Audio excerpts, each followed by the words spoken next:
Per prima cosa prepariamo 550 g di farina, meglio se metà Manitoba e metà 00. Aggiungiamo 7 g di lievito di birra disidratato, 2 cucchiaini di zucchero che servono ad attivare la lievitazione e mescoliamo bene. In un'altra ciotola versiamo 200 ml di latte tiepido, aggiungiamo 60 g di zucchero, 75 g di olio di semi di girasole, 2 uova,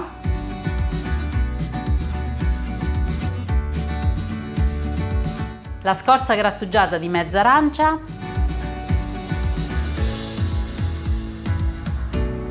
una bustina di vanillina, mescoliamo ed iniziamo ad aggiungere la farina poco alla volta.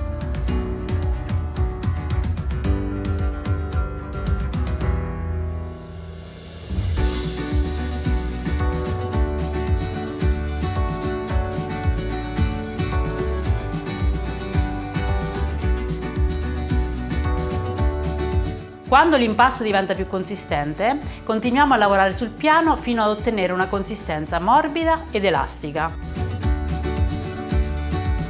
Ottenuta una consistenza morbida ed elastica, mettiamolo in una ciotola, facciamo un'incisione a croce, copriamo con la pellicola e facciamo lievitare al caldo fino al raddoppio del volume.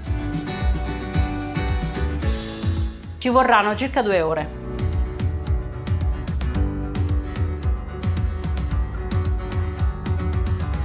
Passato il tempo, riprendiamo l'impasto che sarà ben lievitato e lavoriamolo leggermente.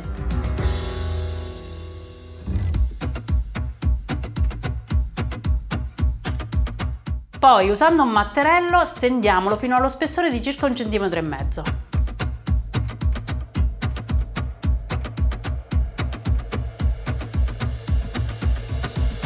Adesso con un coppapasta di 8 cm di diametro formiamo tanti dischi. Se non abbiamo un coppapasta va bene anche un bicchiere oppure una tazza.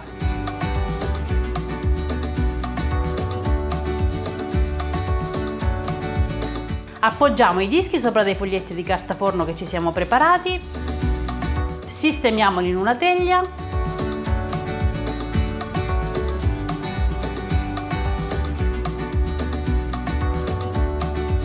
copriamoli con la pellicola, disponiamoli in un luogo caldo e lasciamoli lievitare ancora per 30 minuti.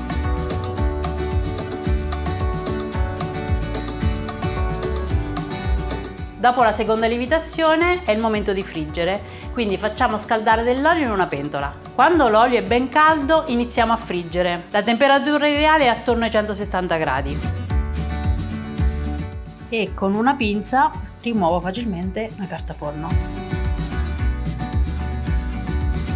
Giriamo i bomboloni un paio di volte nell'olio e quando sono ben dorati scoliamoli.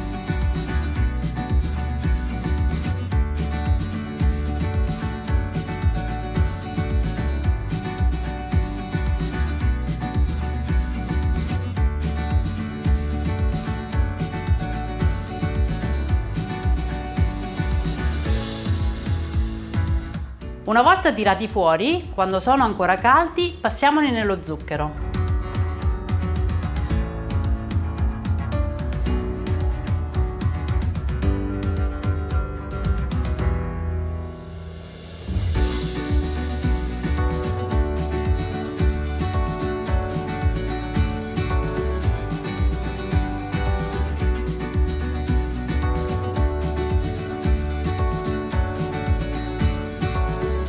Quando saranno intiepiditi, con il manico di un mestolo in legno facciamo dei fori al centro.